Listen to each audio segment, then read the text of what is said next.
In the past, if I look at how I started out in the sport of bodybuilding, competing simply as a means to express and show my progress, my physical progress in the gym, to realizing that I had potential as a professional bodybuilder, to winning pro shows, to competing on the Arnold stage, to competing at the Olympia.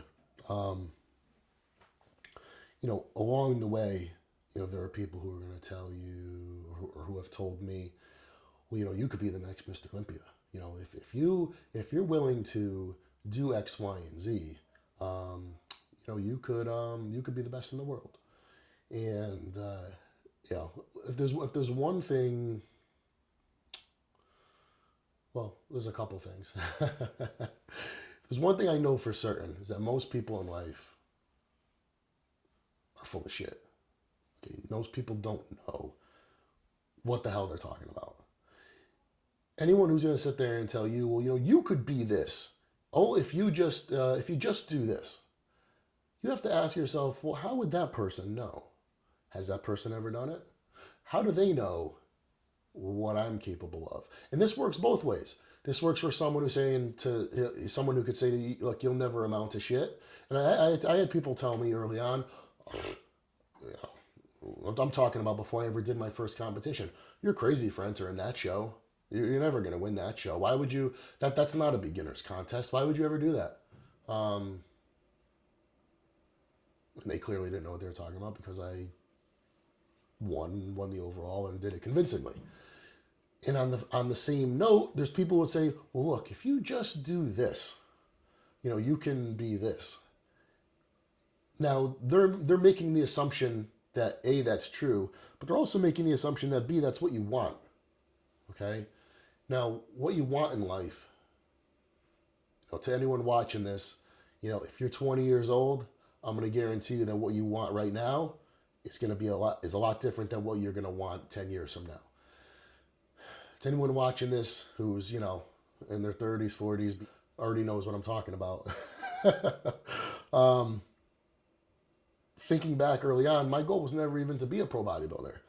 People ask me all the time, how did you, when did you decide you were going to be a pro bodybuilder? I said, actually, I never really decided that. It just kind of evolved into that. And that's kind of how I've approached my career. I've allowed it to be what I felt it should be. I've allowed it to be an expression of myself, right? An extension of my beliefs. You do reach a point, okay, now bodybuilding being an extremely competitive sport that could be extreme in certain regards, right? You do make certain decisions. Well, I'm comfortable doing this, or I'm not comfortable doing that, whatever it is. I have my own list of things that I'm comfortable doing, things I'm not comfortable doing, a way that I envision myself looking, a way that, maybe say, well, I don't know if I quite want to look like that. Of course, this is all against the backdrop of what it takes to be competitive and what it might take to win.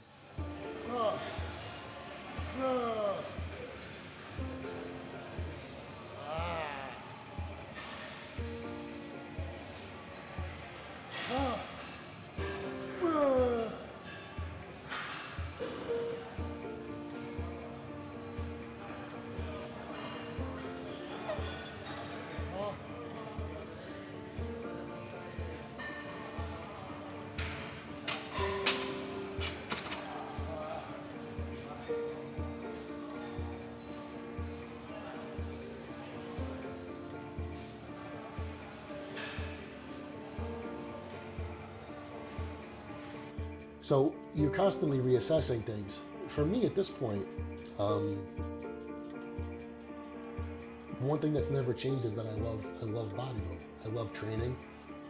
I love the process of it. I love dieting. I love seeing and creating physical change.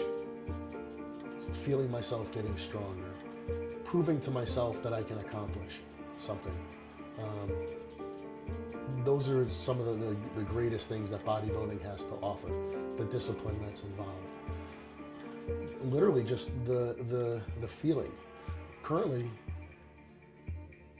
I feel like I've almost experienced almost a revisiting of the way I felt earlier on as a bodybuilder. I'm fortunate enough to be in the company of people who don't place my value on where I'm going to place in my next show. For me, myself, is it important to be competitive when I get on stage at the Arnold Classic? Yeah, absolutely. Would I ever want to get up there and be out of shape and embarrass myself? No, of course not. I've never done that, and I'll never allow that to happen. Is it everything to me to go into that show and say, well, look, if I don't win that show, it's a failure? No, far from it. And that's a point that I've tried to impress upon people. You know, young aspiring bodybuilders have asked me over the years, can you give me a piece of advice? What's one piece of advice you could give me? And one thing I always tell them is to do something because you want to do it, right? If you bodybuild because you want to do it, then there'll never be a downside. If you compete because you enjoy it, because you're getting something out of it for yourself, then whether you take first place or you take fifth place, you don't place at all, you're still getting that out of it, right? So you need to always set yourself up for a win-win. I might not be the strongest bodybuilder out there, or the best bodybuilder out there. But when I train, when I enter the gym, I do try to work to my full capacity.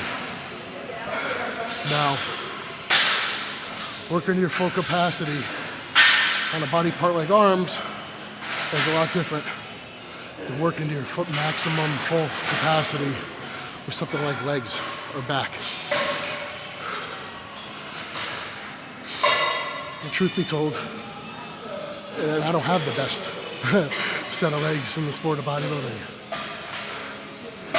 But if I don't, it won't be for lack of trying. And when I train my balls off, it gives me the confidence when I leave the gym and in my preparations to know, yeah, I'm doing what I'm supposed to be doing. I don't have to second guess that. A friend of mine once told me that confidence comes from doing.